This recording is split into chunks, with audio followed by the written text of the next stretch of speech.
All right, good afternoon, everybody. Everybody who follows us on the Facebook page knows we bought a truck new to us. Now, when I say that, the cab is used, but everything on the back is brand new, and the pump and everything. This truck used to be an over-the-road. So I do get questions about how the system works. And so if you look up there, that's a primary at the very front of the tank, and I'll reference that when I'm inside of the tank. But one thing that's brand new, this tank is all brand new, so it's never seen sewage. So I can go in there and show you how it's put together. This is what powers our pump, and well, the engine powers the pump. This actually is the pump. So how this works, the pump supplies the vacuum, which you see a little hose there that goes up inside the tank. And that thing's called a primary, kind of like a shop vac. Has a big ball valve that pops up if the sewage gets too full in the truck, so we protect this pump.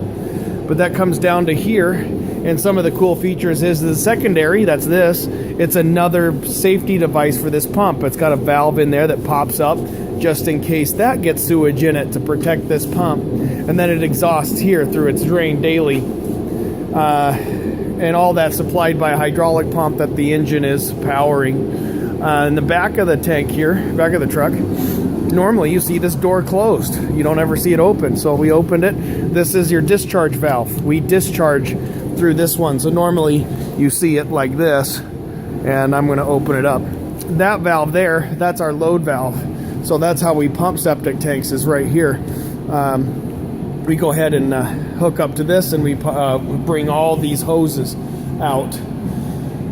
And then on the inside of the tank, geographically, this load pipe continues to go up to the top. And this wall here is called a baffle. That's what stops the tank from imploding on the vacuum we pull. We pull minus 22 in mercury, and we don't want this tank to implode. It also helps stop sewage from sloshing as we're driving. I'm gonna climb up. All right, I'm inside the tank now, so there's the back door. Here's that load pipe. Those are our sight glasses. We can see how much sewage is in the back of the truck. You can see that's brand new. And the welders did a pretty decent job. Pretty impressed with it. I got a hole right there. I'll probably go ahead and seal that up. I don't need this pipe moving around in here. And then, anyway, then we go to another chamber up front. This doesn't serve any more purpose other than, another baffle to make sure we don't implode.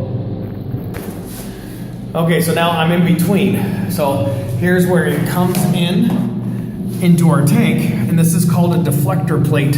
We sometimes get rock and gravel and stuff that comes shooting in here. And believe it or not, that shooting rock is powerful enough to drill a hole in the top of the tank. So we get a lot of guys who have to fix the tops of their tanks because they're not watching this baffle, this deflector plate. And it's really thick steel.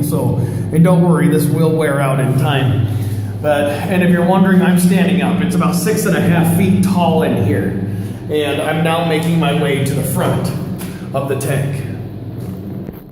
Okay, now I'm at the very front. So this is the bulkhead. Right on the other side is the cab of the truck. And you can see this pipe here, that's where we supply our suction. So instead of it being on the outside of the tank and being actually pretty ugly, it's going through the tank so you don't have to see it.